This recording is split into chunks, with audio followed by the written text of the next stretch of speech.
मिनरलाइजेसन बोनको लागि के चाहिन्छ हाम्रो त के हुन्छ calcium and phosphate settle down हुनुपर्छ बोनमा त्यसपछि production of calcium phosphate above the certain level will the mineralisation of the bone हुन्छ त्यसपछि के हुन्छ this level of the below certain it will with the not mineralise of the bone so the on the hydroxy proline calcium phosphate crystal are deposit हाइड्रोक्सी प्रोलिनमा के हुन्छ हाम्रो यो हाम्रो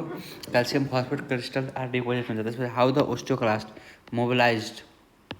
the calcium त्यसपछि osteoclast can stick on the bone and the part of the bone is which the if you want to the destroy the seal it by the integrin molecules के हुन्छ कि यसमा osteoclast contain protein pump and the lysozyme so the zone of the destruction occur this enzyme secrete the collagenase proteolysis occur collagenase and proteolysis occur so the destruction is the restricted and not spreading due to the destruction process so the hydroxyproline release phosphate calcium phosphate and hydroxyproline release त्यसपछि के हुन्छ हाम्रो हाइड्रोक्सीप्रोलिन जुन छ नि त्यो enter सर्कुलरमा जसले गर्दा एक्सेस युरिनमा देखिन्छ द प्रेजेन्स अफ हाइड्रोक्सीप्रोलिन जुन छ नि बायोलोजिकल मार्कर हो के हो एक्सेसिभ डिस्ट्रक्सन अफ बोनको धेरै डिस्ट्रक्सन भइरहेछ भने हाम्रो के हुन्छ कि हाइड्रोक्सीप्रोलिन देखिन्छ but we are the synthesising the alkaline phosphate of the bone are the increases in the blood which is the marker of the bone construction के हुन्छ बट सिन्थेसिस अल्कलाइन फस्फेट धेरै देखेछ भने बोन धेरै farming भइरहेछ construction भइरहेछ when the hydroxyproline is increased urine alkaline phosphate is also increased in blood it means the construction destruction process both take place simultaneously के हुन्छ कि हाम्रो यो दुईटै देखिएको छ भने के देखाएको छ हाइड्रोक्सीप्रोलिन पनि देखाएको छ अल्कालाइन फस्फेट पनि देखाएको छ युरिनमा भने यो अल्कालाइन फस्फेट ब्लडमा देखाएको छ भने के हुन्छ यसको मतलब कि हाम्रो कन्स्ट्रक्सन डिस्ट्रक्सन सँगै भइरहेछ यो the parathyroid hormone remains in the blood for the longer time so not only the osteoclast activity increases the number of osteoclast and proliferation also increase हाम्रो माइक्रोफाइबर डिफ्रेन्ट डिभिजन के हुन्छ यो चाहिँ यसले पर्दैन यसमा भने ओस्टियोक्लास्ट के को डेरिभेटिभ हो त्यहाँबाट मोनोसाइडको डेरिभेटिभ हो त्यो बुझ्नुपर्छ त्यसपछि के छ यो डिफ्रेन्ट अर्गनमा डिफ्रेन्ट हुन्छ भने यो थाहा पाइराख्नुपर्छ जस्तै कपर सेलमा के हुन्छ लिभरमा हुन्छ त्यसपछि हाम्रो के हुन्छ स्प्लिनमा के हुन्छ कि हाम्रो माइक्रोफेज हुन्छ spleen lymph node and histiocyte macrophage हुन्छ किडनीमा के हुन्छ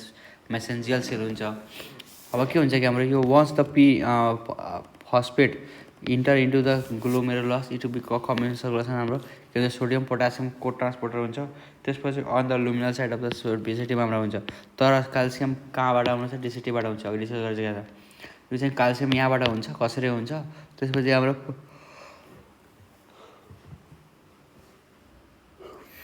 पाराथाइरोइडले यहाँबाट हाम्रो के गराउँछ फस्फेटको रिभर्सन पुऱ्याउँछ त्यसपछि के छ हाम्रो के सोडियम पोटासियम ट्रान्सपोर्ट ब्लक हुन्छ फस्फोकाइनेज ए फस्फोराइलेट के हुन्छ protein kinase A protein kinase phosphorylate हुन्छ जसले के गर्छ क्याल्सियम एक्सचेन्जरमा हेल्प गर्छ क्याल्सियम एक्सचेन्जरमा गर्छ त्यसपछि क्याल्सियम एटिपेज भास्कुलेटरल मेम्ब्रेनमा हुन्छ त्यसपछि more calcium are the absorbed and less are the second in the urine हुन्छ त्यसपछि level of the calcium unit हुन्छ P4 are PO4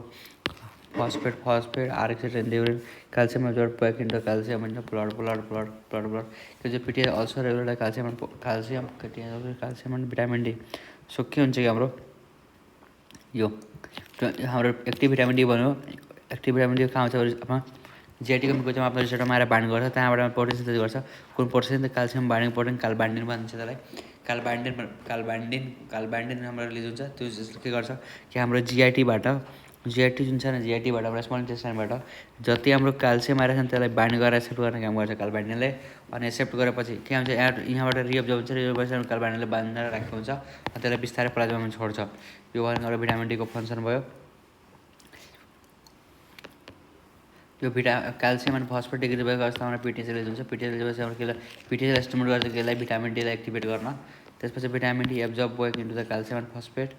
from the calcium and फस्फेटलाई जीआईटीबाट एब्जर्ब गर्न हेल्प गर्छ त्यसपछि फेबर मिनरलाइजेसन त्यसपछि vitamin D activate the when the both calcium and phosphate level